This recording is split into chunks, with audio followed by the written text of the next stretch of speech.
My name's Anna Burt. I'm a 2021 graduate right after the pandemic, and I know that you guys lived through that, so I'm not going to talk about it because we don't like it. I played tennis and volleyball here while I was at Pius. We were I don't even remember, runner-ups, maybe? No, I think we got fourth or something in volleyball for 3 years in a row. And then for tennis, my senior year, we did end up winning the state championship tournament, which is very fun. I'm currently a junior at Nebraska Wesleyan. I am involved in part of the tennis team there, and I have been for a while. I originally, like he said, was recruited to play both volleyball and tennis, but then just ended up sticking with tennis because it was just a little wear and tear on my body that I couldn't really handle anymore. So I just decided to stick with tennis because I was enjoying it a little bit more, and I found myself more successful there. Growing up, my parents were very active members in the Catholic Church. My dad kind of led our family towards going to Mass every Sundays, even on the holidays and religious holidays, which he got that from my grandmother, which I'm sure if you ask any of the faculty here, they would all agree with me. And when I say that she is a literal saint, she is the reason that I feel like I am so connected to my faith today, and she has guided me in a lot of ways. We were your typical family. We were always busy with sports 24/7 and with life in general. I do have 3 siblings who all went to Pius as well and have a state championship underneath their belt at one point in time or another. And sports have always been a priority in my family, and you can still sometimes today find my dad sitting in the stands during the basketball games. As a kid and as the youngest, I had a lot of pressure to be good at sports, kind of like my siblings were. But to me, it felt like they were always great at sports, and I was always just average. They would win all the time, bring back trophies, and they would also be featured in the Journal-Star every single weekend almost, it felt like. This made it hard because I realized I was just average at about everything I tried, and I tried a lot. I tried basketball, softball, dancing, soccer, tennis, swimming, volleyball, and I even tried flag football. Which, by the way, my mother drove me to all of these, and I know that your parents are going to be doing a lot for you, and your guys' stuff stinks. So once in a while, take the sock, put it on the right side out, and throw it in the hamper, or even throw it in the washer, because that's a huge thank you to them. Just say thank you once in a while. Anyway, I never really felt like any specific sport was my go-to until I tried tennis. I tried tennis because I was a little sister that wanted to be like her cool older brother.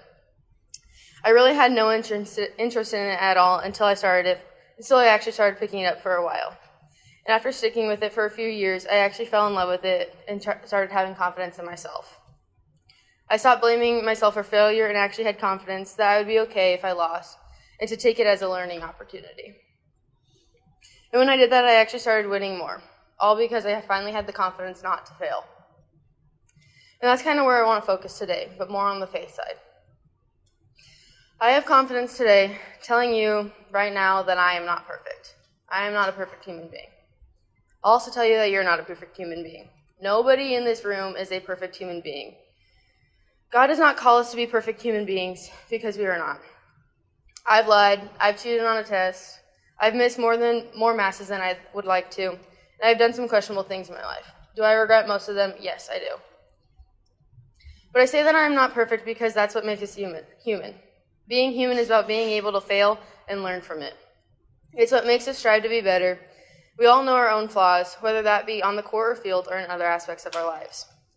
It's the imperfection that gives us our individuality and what makes us get up before dawn to lift, to go shoot, to go run, or just even to sit in the back of the chapel and pray. It's whatever we feel we need to get better at. It's the imperfectness that makes us work towards being the best version of ourselves that we see in our faith, in our sports. So stop putting so much pressure on yourself to be perfect, because truly nobody ever is. I'm imperfect, and one of my biggest struggles, I would say, is not making time to go to Mass or making time for Christ. Mass for me has always been a very relaxing and therapeutic thing, because when I sit there, I have time to not put any pressure on myself, and I just get to give God my life. I get to give God my life in that moment, and I really get to do that because I have a lot on my plate. I swear. Some days, it's like we wake up, we go to school, we get home, we have a snack, we go to practice, then we have to come back and do homework, and then we eat dinner and then go to bed and repeat. Where in that time are we supposed to find time to love God? Where in those hard days are we supposed to take a moment and breathe and just sit with him?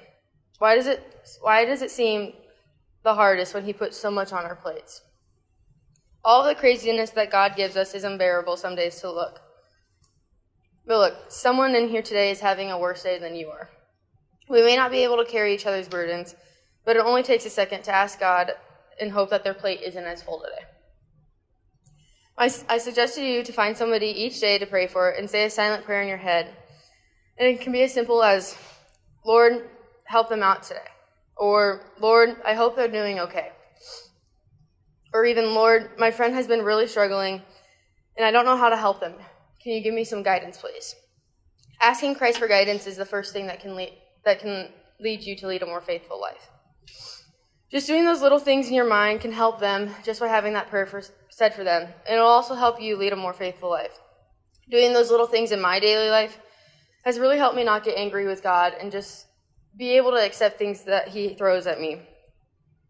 Because I know he is challenging me for a reason, and that's to draw me closer to him and to put my trust in him, to give him my life to guide in all of my imperfections so that I know that he can and will do the same for you if you just let him.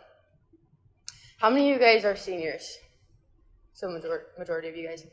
And you're applying for colleges, and anybody know where they're going right now? Yeah? I know where you're going, Brent. So, some advice I can give you on the college aspect.